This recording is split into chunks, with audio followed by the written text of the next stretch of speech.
Hey what is up guys, welcome to another video. तो आज की वीडियो में हम लोग बात करने वाले हैं MSI H510M-A Pro मदरबोर्ड के बारे में। तो एक्चुअली ये मदरबोर्ड मैंने खरीदा है यहाँ पे ऑफलाइन, और ये एक्चुअली मेरे दूसरे पीसी के लिए है। एक्चुअली मेरा खुद का पीसी नहीं है, बट मैं किसी और के लिए पीसी बिल्ड कर रहा हूँ। तो मैंने ये मदरबोर्ड चूज़ किया है फॉर इंटेल कोर i5-11400F के लिए।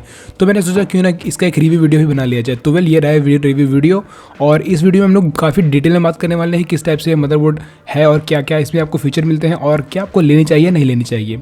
तो मैंने इसे क्यों i5 के लिए यूज़ किया ये भी मैं आपको बताने वाला हूँ। तो चलिए वीडियो को यहाँ से शुरू करते हैं।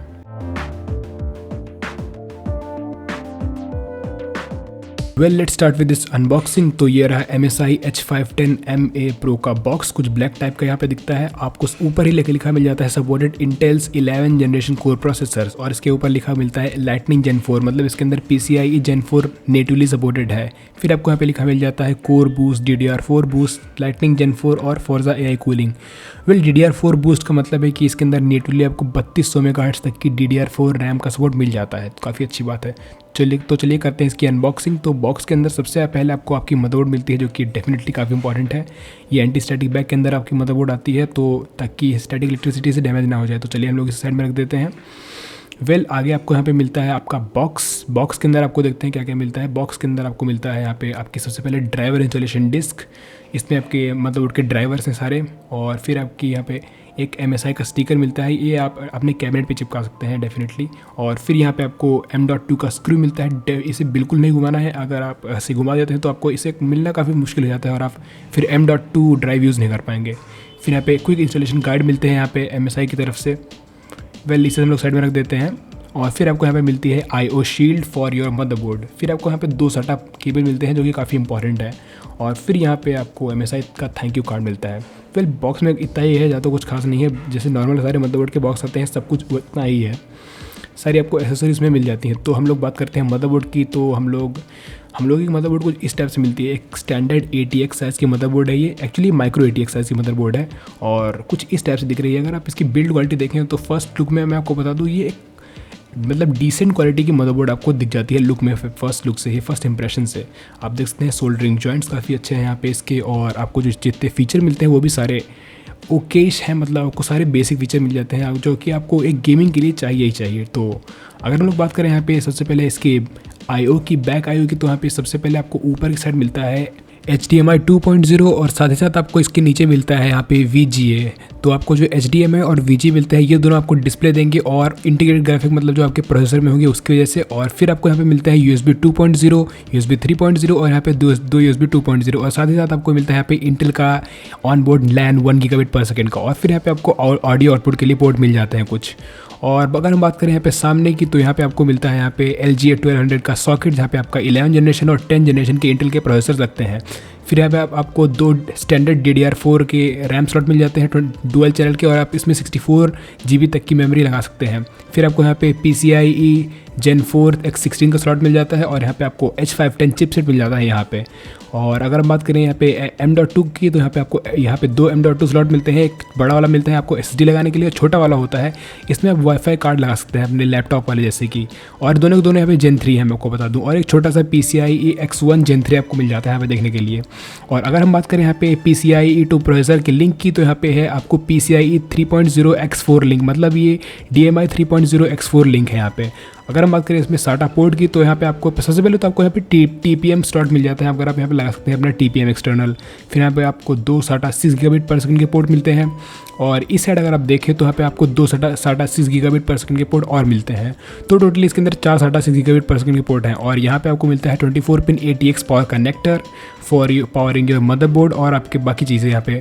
और अगर हम बात करें इसकी VRMs की, तो यहाँ पे आपको देखने को मिलते हैं टोटल, सबसे पहले अगर काउंट करूँ मैं 1 2 3 4, तो यहाँ पे आपको 4 फेज़ और 4 जो डायरेक्टली वी कोर को पावर देते हैं, और ये एक्स्ट्रा फेज़ भी वी कोर के लिए है। तो यहाँ पे टोटल आपको मिलता है 4+1 वी कोर फेज़, और यहाँ पे 2 फेज़ आपको मिलते हैं VSOC के लिए। तो मतलब इसके अंदर आपको मिलता है 4+1+2 फेज़ की VRMs, और यहाँ पे आपको PCI मतलब 8 पिन ATX कनेक्टर मिलता है। और अगर हम बात करें कैपेसिटर्स की, तो यहाँ पे बहुत सारे आपको कैपेसिटर मिल जाते हैं जो आपके सिर्फ और सिर्फ प्रोसेसर की पावर के लिए हैं, तो काफ़ी अच्छी बात है यहाँ पे। और यहाँ पे आपको ATX 12 वोल्ट के ऊपर भी कैपेसिटर मिलते हैं। और तो हमने प्रोसेसर की VRM की बात कर ली और यहाँ पे आपको एक्स्ट्रा VRM यहाँ पे देखने को मिल जाती हैं कुछ इस जगह पे। ये है आपकी PCH ब्रिज के लिए VRM सिंगल फेस की, और यहाँ पे एक सिंगल फेस की VRM आपकी मेमोरी के लिए है। तो यहाँ पे आपको 3 फेज में मतलब यहाँ पे टोटल और 3 VRM मिल जाती हैं।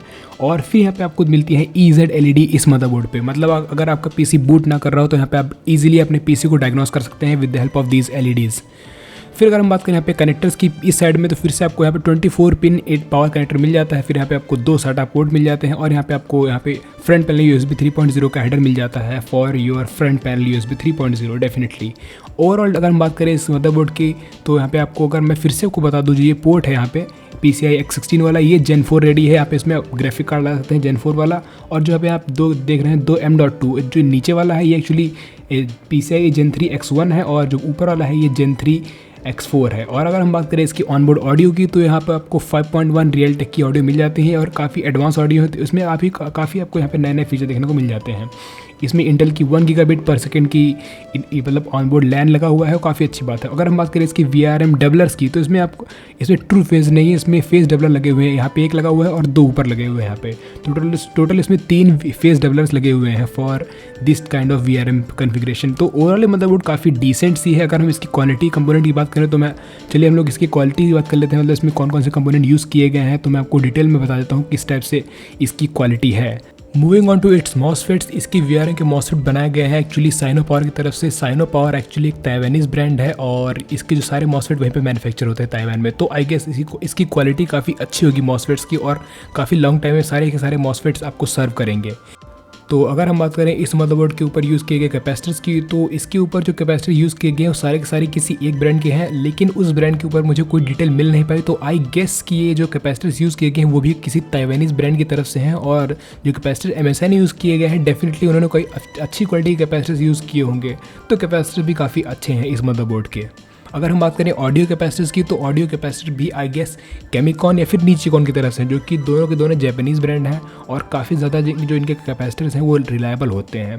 तो ऑडियो क्वालिटी आपको काफ़ी अच्छी मिलेगी इनके कैपेसिटर्स की वजह से, और काफ़ी चीज़ें इसमें आपको अच्छी मिल जाती हैं। कैपेसिटर के मामले में ये मदरबोर्ड आई गेस 10 में से 9 ज़रूर डिज़र्व करती है।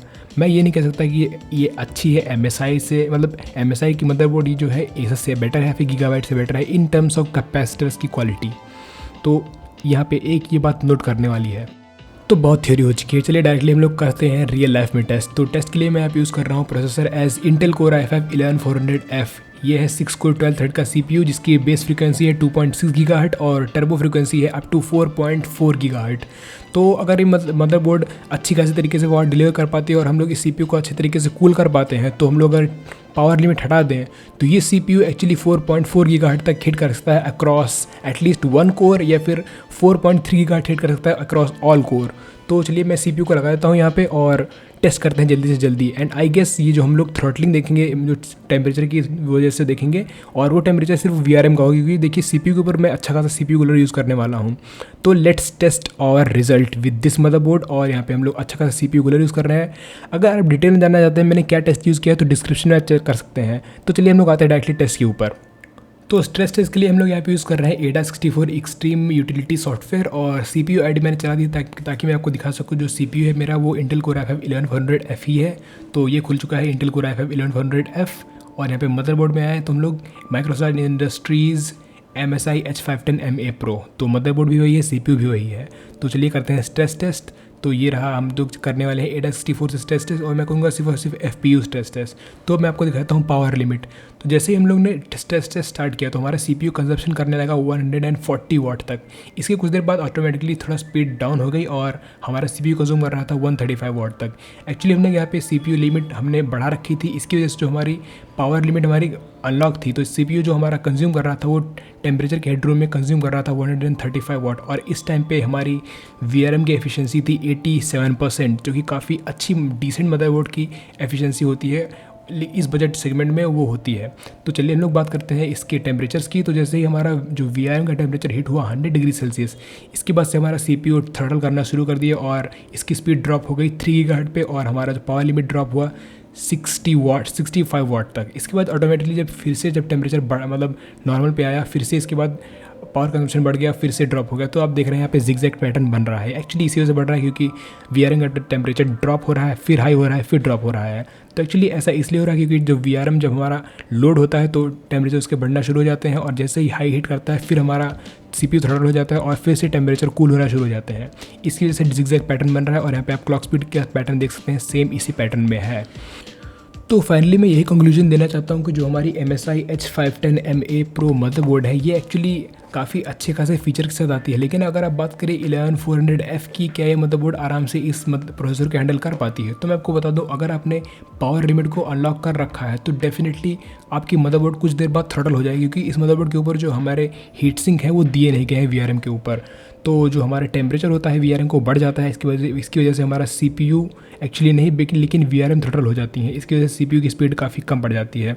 बट अगर आप बात करें गेमिंग की, तो गेमिंग के टाइम हमारा जो टेम्परेचर होता है मतलब VRM का इतना हीट नहीं करता है। तो गेमिंग में आपका जो CPU है आराम से काफ़ी हाई स्पीड पे चलता है और आपको काफ़ी अच्छे खासा फ्रेम रेट दे देता है।